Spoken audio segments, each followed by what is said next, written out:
if you have any big takeaway here, it's one thing. You don't actually need to prepare your story for the movie machine. You just have to upload it. Now, I'll teach you exactly what you need to upload, but you don't need to do anything special or write a book specifically for the movie machine or write a script specifically for the movie machine. You can, but instead, I'm going to share with you how you can turn your existing stories into something amazing for the movie machine. Again, it's kind of a trick question. You don't need to prep your story for the movie machine. You don't need to rewrite. You don't need to pre-format it. There's no polishing required. It doesn't need to be perfect grammar.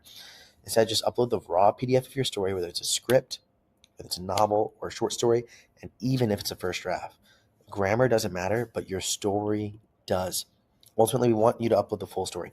Even if you're looking to just create a trailer or the first couple minutes of your film, when you upload your complete story arc, not a partial file, we get the full context of your story. And without the full context, we can't build correct character arcs into your story. We can't understand world continuity. We can't understand how your characters change over time, what they should really look like, and also maintain consistent plot. So, full story means better film accuracy and coherence, even if it's just for the beginning of the film, because the full thing will help us make the beginning better. And again, more emphasis on why full context matters. We want you to deliver high quality scenes. And also, this is really important, you can't re upload more files into the movie machine. You can import characters from one project to another. So let's say you are working on a show.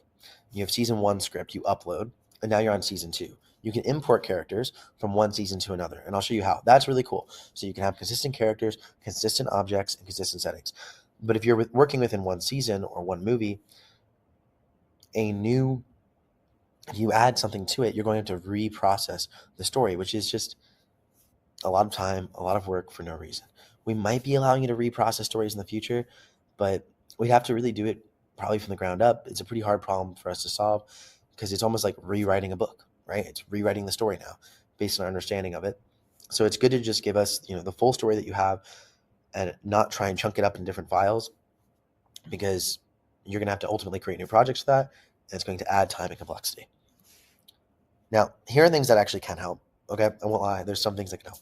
If you include physical descriptions for characters, objects, and settings, basically visual descriptions of these, the movie machine is going to pick up on that and use that to make a more accurate director's notes to your visions. You can also clarify ages, appearances, styles, accents, and more if relevant. You can fill in more details. And a lot of times books have these details already.